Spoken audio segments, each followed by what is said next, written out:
guys, welcome to Learn Extra Live.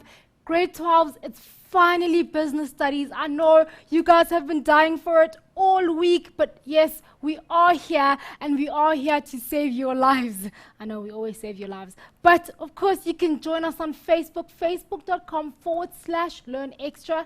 Our Twitter handle is @LearnExtra. These are the platforms where you guys can get chatting to us, ask any questions that you need to ask about business studies. Let's get into it, guys. I mean, it's such an interesting topic. Today we're doing, Tanya, do you want to let us know what we're doing today? Today we're going to be doing one of my favorite topics. Today we're going to be looking at insurance, assurance, and types of investments. So yes, today I'm going to get really excited. Okay, thank you, Tanya. You hear that? We're going to get exciting today and excited. Make sure that you jump onto the page, guys. It's really, really important that you guys ask Tanya questions, because that's what she's here for. And thank you to Macmillan for bringing us such an awesome session, guys. We really enjoy having you guys and Macmillan here. So, hey, stay with us and you will go far, I promise you. Over to you, Tanya. Cool. So guys, like I said, assurance, insurance, investments. The first thing I want to look at, we're going to start with assurance, get into a little bit of detail, then insurance, and then very, very briefly we're going to go into types of investments, and that touches on forms of ownership. At this stage, you guys should have done quite a bit of forms of ownership. So when we get there, just get on the bus, and as we go through it quite quickly, we can do it. So let's do the first thing, assurance. Let me find the slide. And that's what we're doing. And assurance. Now, assurance and insurance, the easiest way to remember between the two, there are very few things in life you can be assured of. And as I said that, I'm sure the majority of you already thought of that. So assurance is basically a type of a type of insurance for something that will happen. Now think about this logically. What is the one thing that will happen to all of us? Death. As sad and as what it is, just the easy way to remember. So we're all assured of death. So assurance is a type of insurance for when you pass away or when you retire. So let's have a look at the definition. So assurance is a long-term life insurance providing cover for your life, health, and well-being.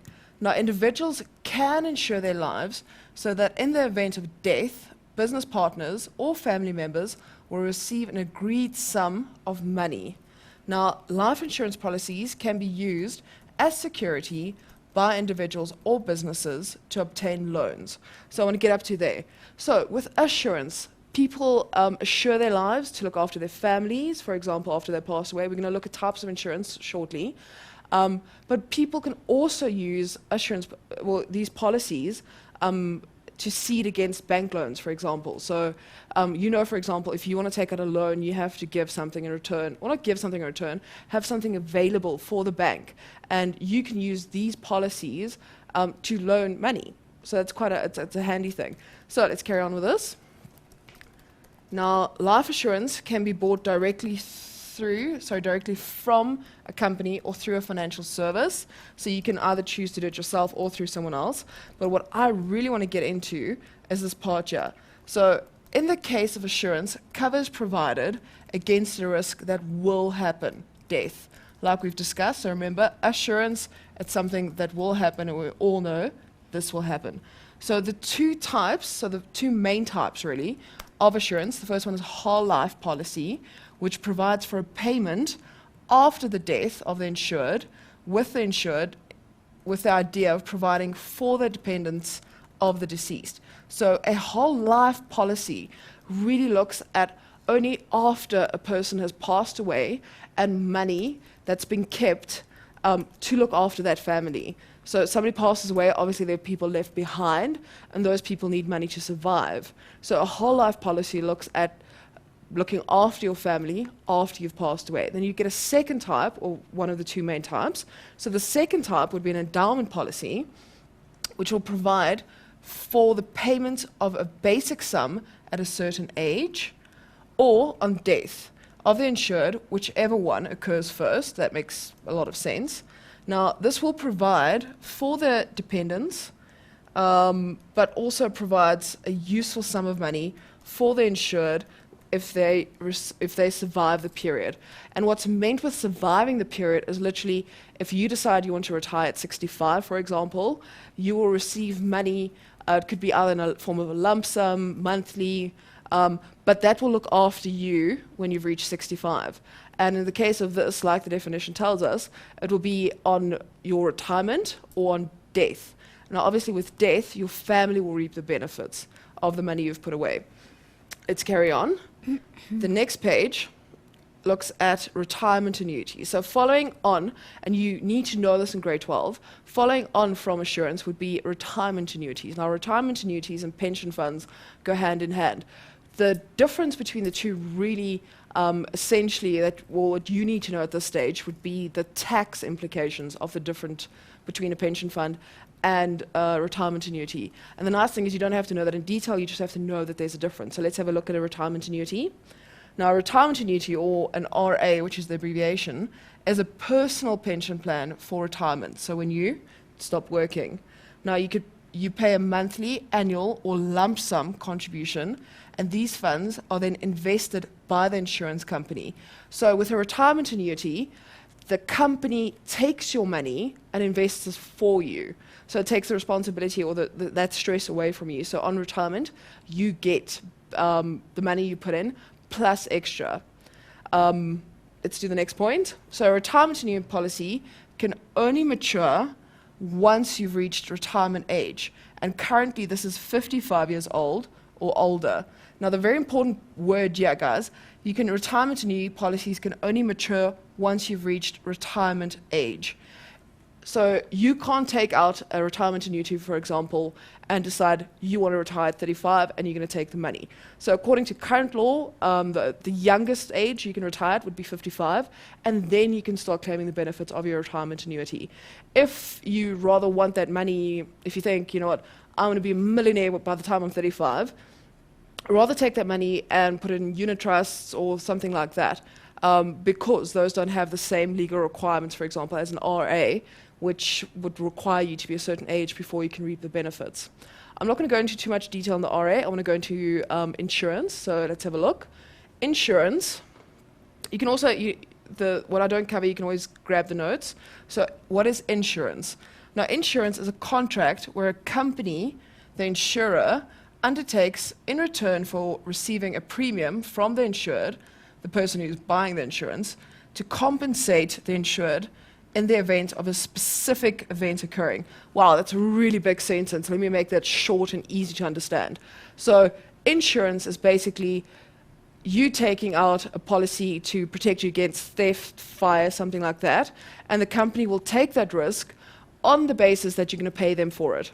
And only if something happens, you will receive that money. So an example would be if you take out fire insurance. Unless there is a fire at your company, at the business, at the factory, you're never going to receive that money. It is basically you buying peace of mind that if there ever is a fire, you'll be covered. But if there isn't a fire, alas, it's gone. Okay, so remember that. So that the difference with insurance and assurance will be assurance, it will happen. Insurance, it might happen. So keep that in mind. Next point. Now, such an event or peril, remember this could be fire, theft, can be a loss, such as goods stolen, fire, theft, or motor vehicle accident. So these are the types of things you can be insured against. Now, we take out insurance to guard against the risk of loss, theft, fire, etc., happening to a business or a private goods. Now, you can imagine the importance of business taking out insurance. If your shop gets broken into, your factory burns down, things like that, your stock will be affected. Now, if those things are affected, obviously you're not making a profit, and we're going to look back at the triple bottom line, and one of the pillars would be profit. So if something happens to your business, you're not making a profit, it's a problem. Let's carry on. Now, and like I told you, we are actually buying peace of mind, knowing that in the event of something happening, we are covered. Now, insurance is a short-term financial investment. Now, that means we can cancel it, usually after a year, with no loss to ourselves or other than the premiums that we've already paid. So, quickly to summarize the two, because I don't want to spend too much time on this further. Assurance, assurance, we are assured that something will happen, death. Now, this is compensation for something that will occur. Insurance would be risk or trying to cover risk for something that might occur, fire, theft, something like that. Now, assurance and insurance are two types of insurance that it's non-compulsory, and I need you guys to know this, so write this down. It's non-compulsory insurance. In other words, you, the consumer, have a choice whether you want to buy this insurance or not. What I'm going to do now, I want to look at compulsory insurance. In other words, this is insurance that we pay whether we want to or not. It's compulsory. So let's have a look. The first type of compulsory insurance would be the road accident fund. Now, before I go into too much detail on the road accident fund, because I actually remember reading this in the newspaper this morning, if you were lucky enough to follow or catch the budget, the 2013 budget, you'll see that the road accident fund has gone up, I think, by 8 cents, and price of fuel 22 cents. Please don't quote me, that's what I remember off the top of my head. So the road accident fund is a compulsory fund that every time you go and fill up your car with petrol, or put 50 bucks of petrol in, it actually doesn't matter, you are not only paying for fuel, but you're also paying towards the road accident fund. And let's have a look at what the road accident fund includes. So the road accident fund, or the RAF, is a compulsory form of insurance, and the premiums are funded by the means of a levy on the fuel. So in other words, petrol and diesel sold to drivers and owners of vehicles. So like I said, every time you fill up, you pay towards this. Now the levy is therefore included in the price of fuel. Now the road accident fund protects the innocent victims of motor vehicle accidents against financial loss due to injuries sustained as a result of the accident. So a very important part to this is the road accident fund protects innocent victims of road accidents. So you'll see a little bit later on that the person responsible for the accident, their family or the people in the vehicle will not be covered by the road accident fund, because they're actually, unfortunately, part of the guilty party. So remember, road accident fund goes to the innocent of the accident. Now, the negligent or the guilty party, so the negligent driver, is also protected against claims made against him as a result of the accident. So what's meant with that is, so if I sue the person that caused the accident, they can't pay for it, they will have the opportunity to go to the road accident fund and say, this is what happened, I need protection. So the innocent person who got hurt can claim from the fund, and the person who caused the accident, they can't get money from this, but they can ask to be represented. Now the next part of this, however, the road accident fund does not offer cover for damage to property or for the injuries and death of members of the negligent driver's family who were in the vehicle at the time. So we've looked at that, so remember that please. Now, the degree of negligence is also taken into account when calculating the compensation to be paid to the injured party. So when they say the degree of negligence, this could be, was the person drunk, were they under the influence of substances, did they have their lights on? So the degree of how irresponsible they were gets taken into account. And the last part to this, compensation includes hospital and medical expenses, proven loss of the income, loss of subsistence and maintenance, and the general compensation of pain, suffering, and disfigurement. Now, with this compensation, it includes basically you got into quite a bad car accident, you need to go to hospital. In theory, the road accident fund will look after the hospital funds. If you have to be booked off for work because you need to go to physio, that time you're not at work, theoretically, you'll be compensated for the time you were not at work, and so on. You'll see later on with, for example, okay, but actually I'm not going to jump ahead because I want to speak with the workman's compensation, but that's the next section. So remember, road accident fund, it's compulsory. You pay it every time you put petrol or diesel in, and it's there to protect people on the road, innocent victims of accidents. Now, I don't want to go to the next section. I want to actually go to a break first, so I'm going to take it over to you, Thank and then we'll you. carry on. Thank you, guys. So we're going to go for an extremely short break because there's so much to go through. But you guys need to post your questions on the page, guys. You guys are far too quiet for me today. I need you guys to jump on the page and actually start chatting, maybe to each other, anything that you want to clarify. Maybe you're like, please go back a little bit, Tanya. I didn't really get that. You guys can post it on the page right now. See you after the short break.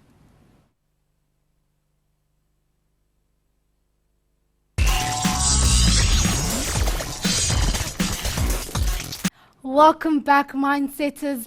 Thank you for joining us today for Business Studies. It's been so awesome so far. There's so much information that you guys can get from us that you guys need to go through. That is on our webpage, guys. That is www.learnextra.co.za/live.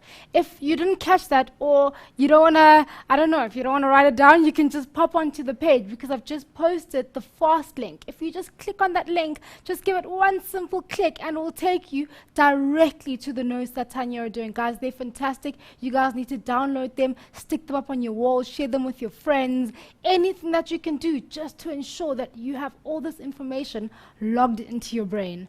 Over to you, Tanya. Cool, thank you.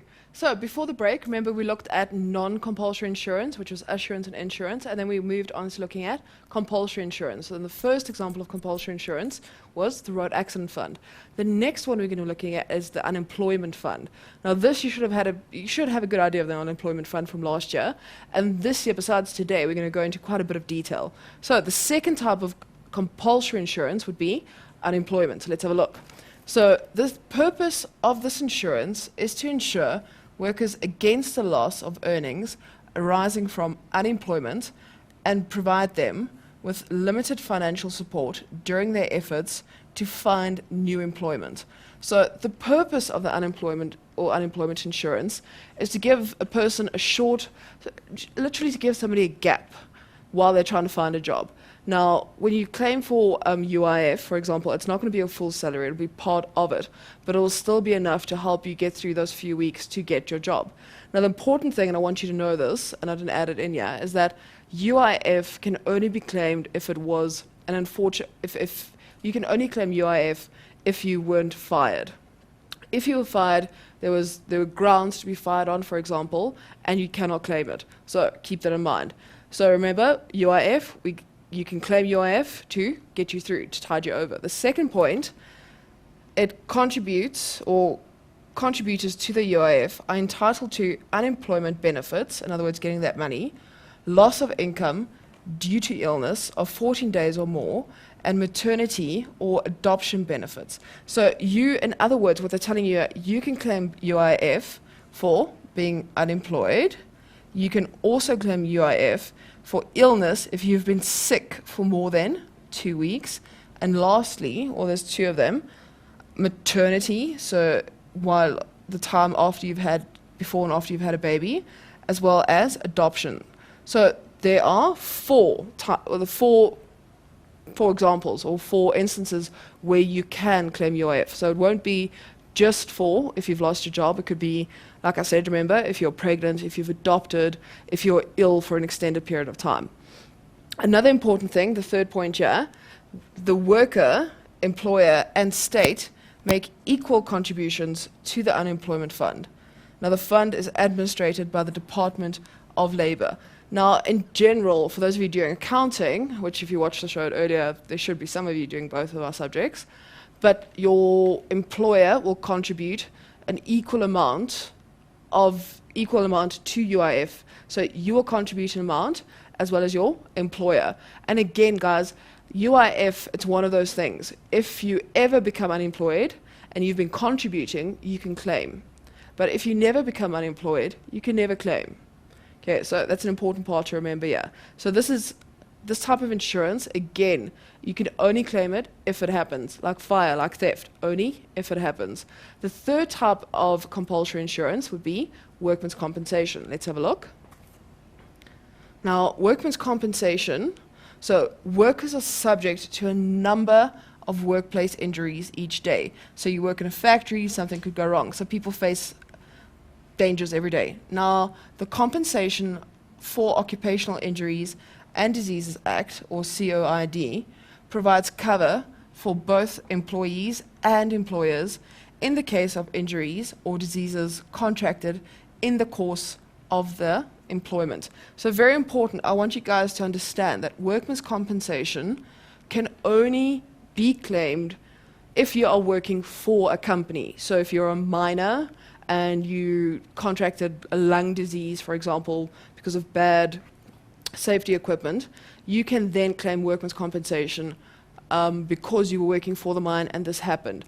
Obviously, if you just randomly contracted lung disease of sorts, you cannot claim workman's compensation because it was happening in the act of your daily life. Now, the second point to your workman's compensation is the fund is administered by a compensation commissioner and provides compensation to workers and their dependents for medical expenses and for the loss of life of the deceased. So workman's compensation will pay out to you if you're alive, or it will pay to your dependents, in other words, your husband or wife and children. And it will pay out whether you are still sick, or it will pay out if you pass away. The last point, just second last, it also covers employers for claims made against them by workers. So it protects employers against workers as well. Remember, it's a two-way street, yeah? And the last part here, employers must report all accidents within 7 days and occupational diseases within 14 days to the commissioner. So, as an employer, you have the responsibility to report which was the first one, a accident within 7 days. In other words, you have a week to report an accident, and you have 14 days or 2 weeks to report a disease. Now, the importance of this is, obviously, if something happens on your premises, you've got a whole lot of other things happening there. So you'll have insurance. So if something happens, you'll have to contact your insurance company. You will also have to contact the police because there was an incident, as well as reporting this to workman's compensation within a specific period of time. So there's a lot of responsibility coming from the employer towards employees. But the nice thing with workman's comp, please remember that they are also protected to a large extent. So those were the 3 types of non-compulsory insurance. And I'm going to say this one more time because you guys have a habit of forgetting this. Non-compulsory insurance, it will happen or insurance in general, it will only compensate you or pay you out if the event occurs. A big if. Remember, assurance, it's something that will happen. So I've spent the last section now looking at assurance and insurance. I want to look at types of investments now. So let's go. Investments. The first type, oh, good grief. I get, like I told you, Katejo, I get excited and I just want to carry on. Yeah. There's one more thing I want to do. It's called the average clause. Now, the average clause, so I apologize quite humbly. We're going to do one more thing on insurance and insurance. So with insurance, you get an average clause. Now, the average clause, quite briefly, looks at how you insure things. So I've got a car, it's worth 100,000 Rand. Now, I could either insure that car the logical thing would be to insure the car for 100,000 Rand because that's its worth. But with the average clause, it comes in if I choose to insure my car rather for 80,000 Rand because I want to pay less on premiums, and that will be called underinsurance. On the other hand, I could choose to insure my car for 120,000 Rand, which will obviously be overinsurance. And I quickly want to show you what will happen with over and underinsurance. And there's a little calculation that goes with this section, and they have asked it in previous papers. So if you don't know this calculation, if you don't know the formula, it's not really a formula. If you don't know how to do it, pen and paper, guys, very, very important. So the average clause. So like I said, this clause stipulates that if goods or buildings are not insured for their full value, the total amount or value will not be paid out. Now, this clause provides for underinsurance and overinsurance. So let's have a look at the first part. What is underinsurance? Now, underinsurance is a dead giveaway here, guys. Let's not forget that. So this is when goods are insured for less than their full value. So the insurance company will then average out the claim, and the full value of the claim will not be paid out. Very important. The principle, or one of the principles of insurance, would be that nobody gains financially. In other words, I can't insure my car for 120,000 Rand when it's only worth 100,000 Rand and sort of like get a little bonus because I spend extra money. So insurance companies will never pay you extra or over and above what the worth is because you're not supposed to make a profit. So let's have a look at a quick calculation here. So the compensation for a claim in the event of underinsurance is calculated as follows. And I put a little example in here for you. Let me change colors. So the insured value is 100,000 Rand. So remember, let's use my car as an example. So the insured value is 100,000 Rand. However, you have covered it for, however you should have covered it for 200,000 Rand. So it should be covered for 200,000 Rand. You wanted to save money and you only insured it for 100,000 Rand. Now, you are therefore underinsured by 100,000 Rand. How did I get that? It's the 200,000 minus the 100,000, which will give us the underinsured amount of 100,000. Now, a fire causes damage to your stock. Okay, so I've jumped around a little bit. Sorry, guys.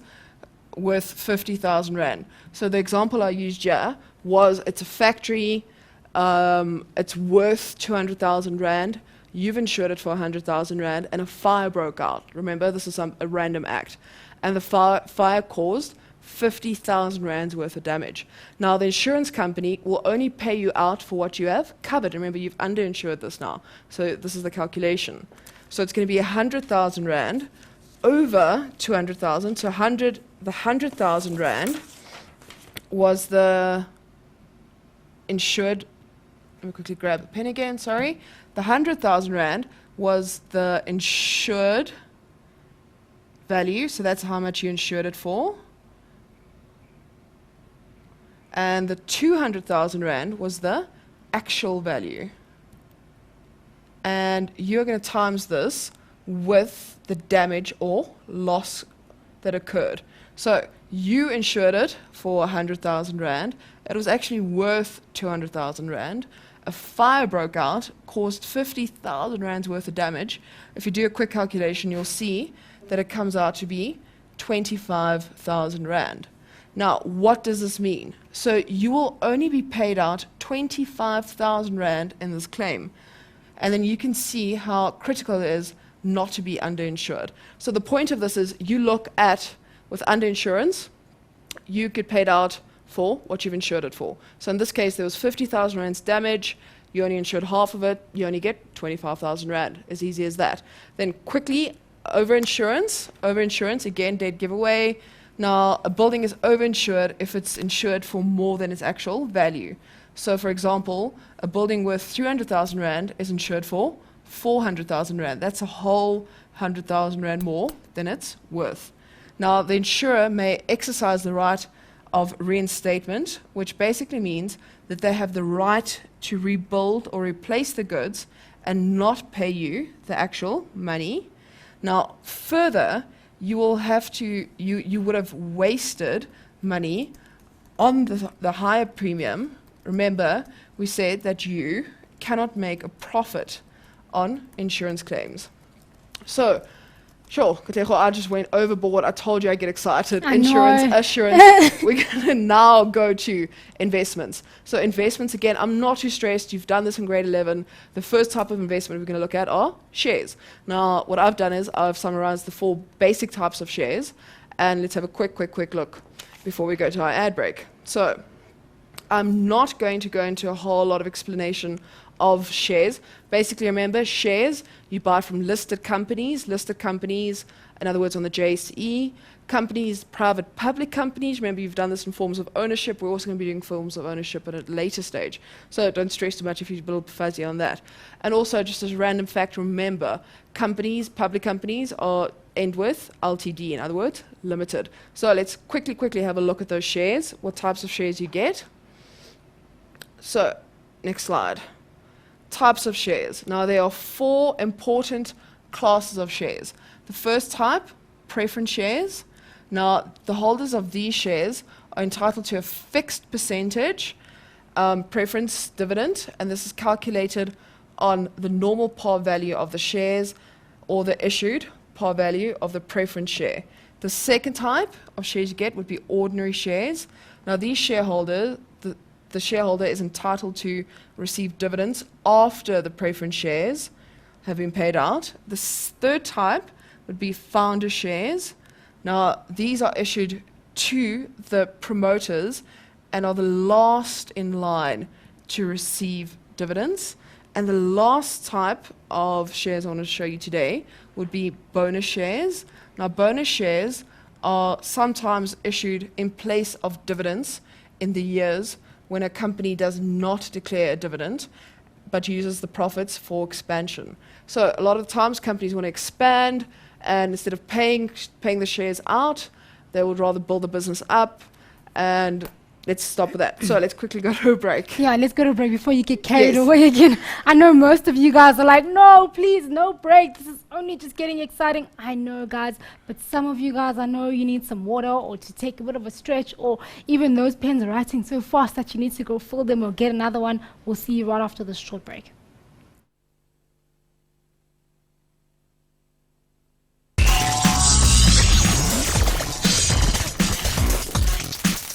Welcome back, Mindsetters. Business studies has been so fantastic so far. Most of you have mentioned it as one of your favorite subjects, and that's fantastic to hear, guys. It means that you guys can also jump on the page and help other people who may not be understanding as well as you. So jump on the page, give it a try, meet people. Guys, there's so many Mindsetters out there. You guys need to meet each other because this is so awesome that you guys have a full page all to yourselves. And I've just noticed now that we are literally 10 likes away from the 32,000 mark, guys. You guys need to call those aunts, uncles, cousins, brothers, sisters, grannies, anyone you know who has Facebook, and anyone you know that absolutely loves Mindset. We should change that like button to love, because I think that like is just like a bit too casual for us. We need that love button. So you guys need to start clicking on that so that we can reach 32,000. I'm hoping to reach it by the end of the show, guys. So make sure that you jump on that right away. Over to you, Tanya. Awesome. So before the break, I started speaking about shares. Now what I want to do is I'd rather do questions with you. So the thing I'm going to leave out, unit trusts, fixed deposits, and debentures. So if you're feeling a little bit stressed about it, you can always go on the website. Remember, we posted a fast link. Yeah. But no worries, I will cover it. So remember, big up to Macmillan for helping us out, sponsoring the show. So if you've got your Macmillan textbook, you can follow me with this question. So this is activity 5. It's on page 105, and it looks at insurance. Now, the question asks you, study the pictures in the illustration and then identify the various risks in each of them. So let's have a look at the first one. What's happening here? We've got a fireman, there's a factory, and quite clearly there's some flames happening here. So what is the first type of risk here? It's a factory on fire, so it's a fire risk.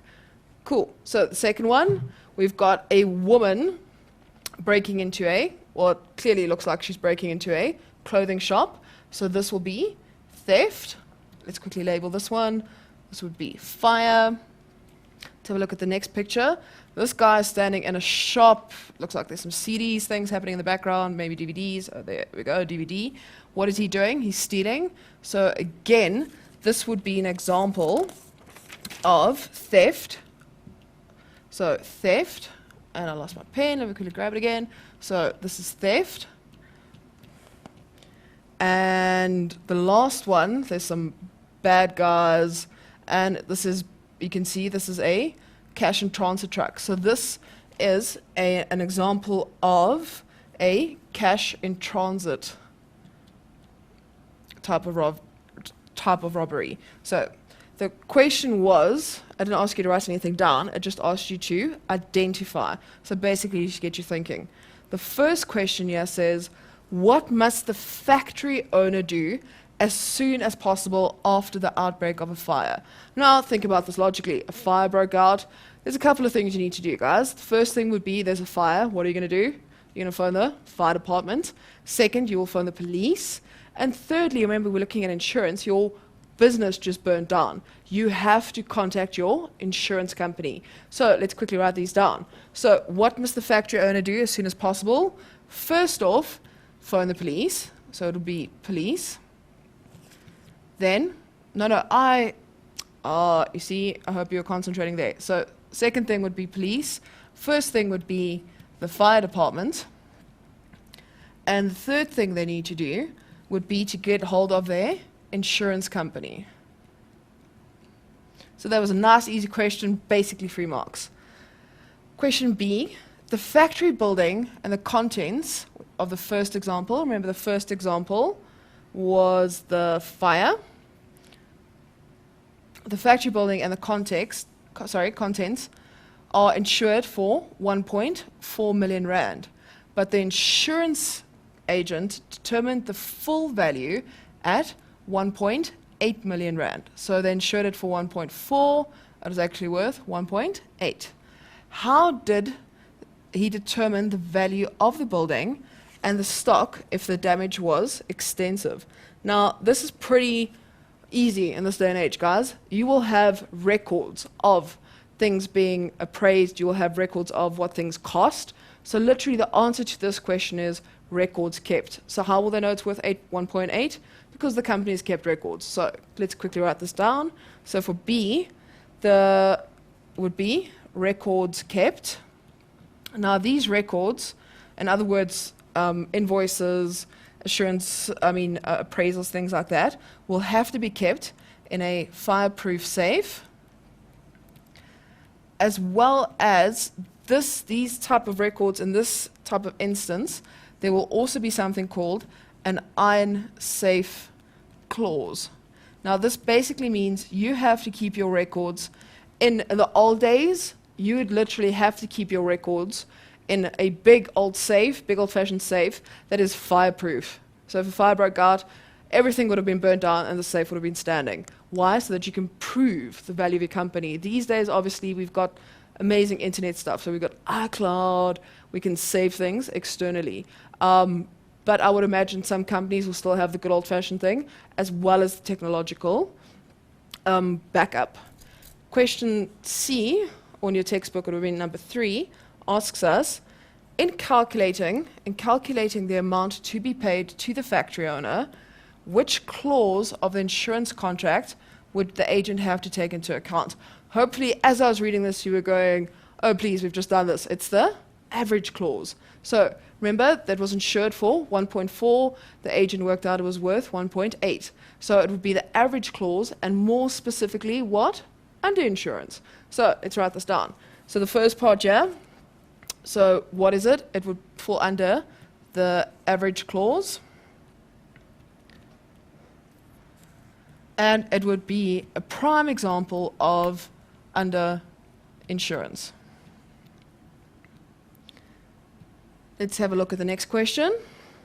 The next question is asking us, will the full amount of any claim be paid out to the factory owner? Motivate your answer. And the answer simply here would be no. Why? Because it was underinsured.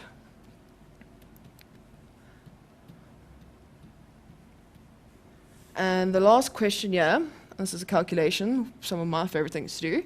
So how much would the factory owner receive if the damages amounted to 500,000 Rand? Show all your workings. Remember, if they ask for it, do it, guys. So grab your pens, piece of paper. If you're not too sure on the calculation, let's do this together. So it would be 1.4 million. Oh, I'm all over the show. Yeah, just give me a sec. I want to erase this. So it is the 1.4 million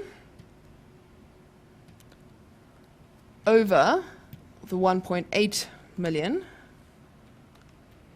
Just make sure I've got enough zeros here. 1, 2, 3, 4, 5. 1, 2, 3, 4, 5. Yes.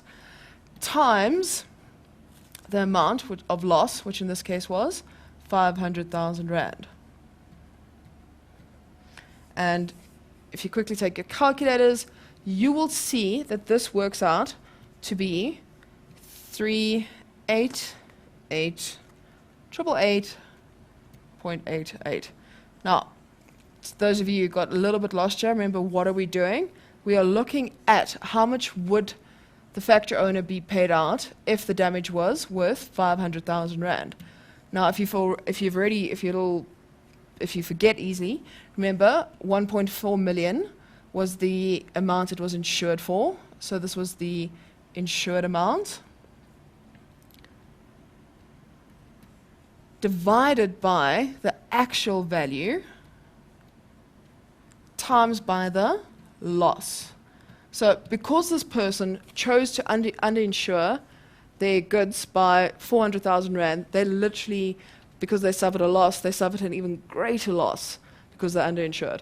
So that was question 1. Let's have a break. Let's have a break, Tanya. So guys, there's a lot more after the break. Please, for this break, do not move off those seats, guys. We need you back promptly because there is still a lot to go through. So see you just now.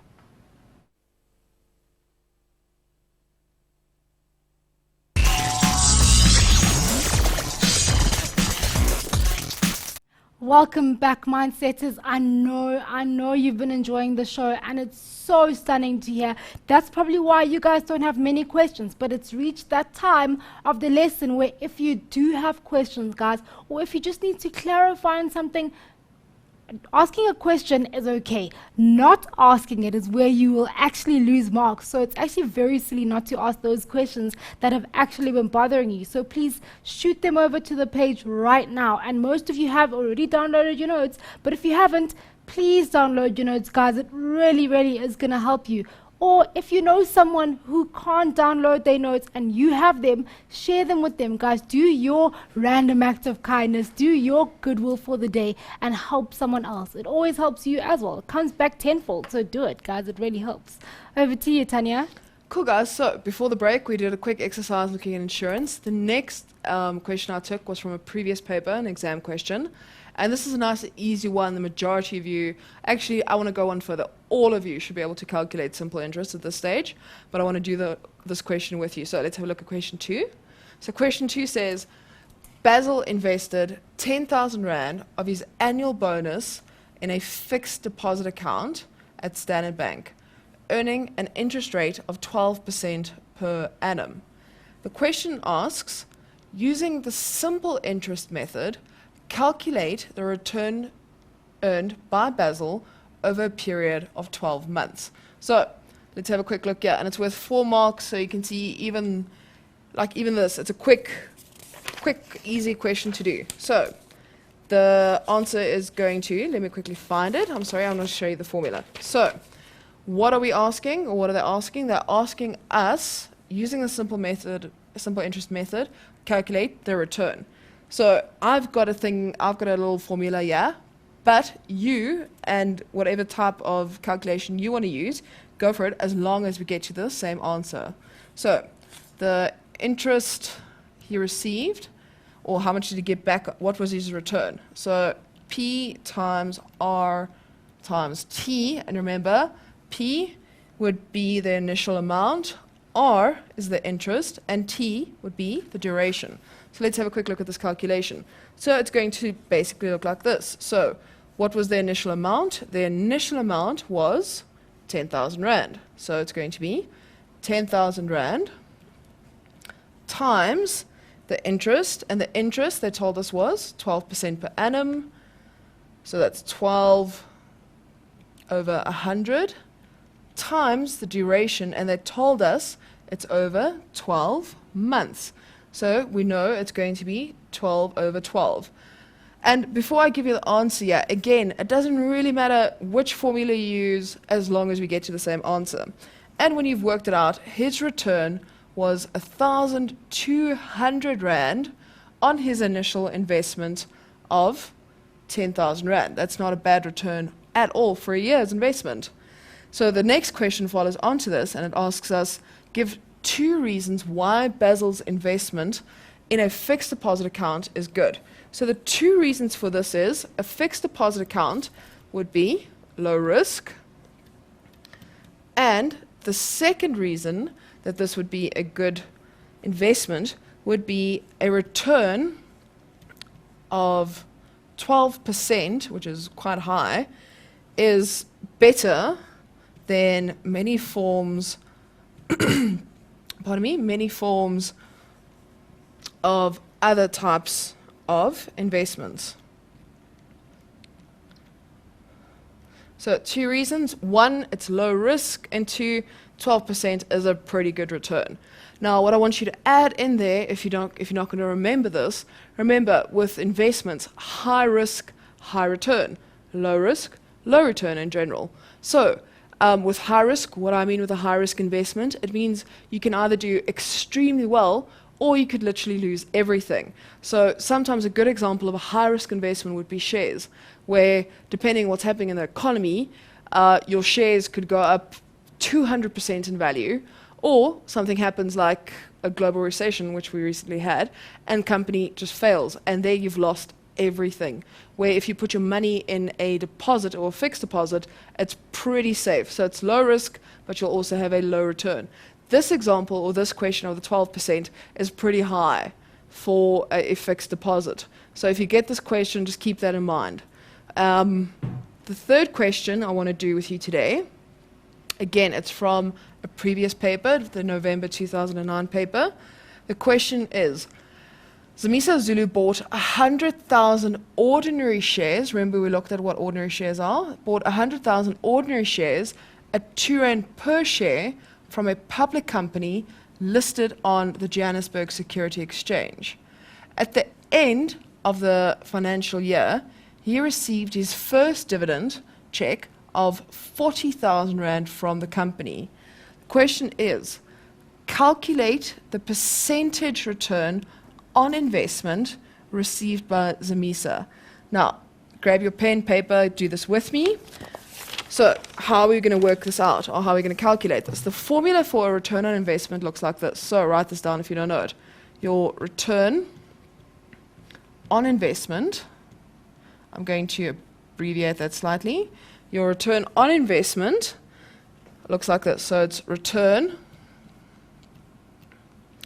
over your amount invested. Again, I'm abbreviating this, I'm sorry, amount invested times 100.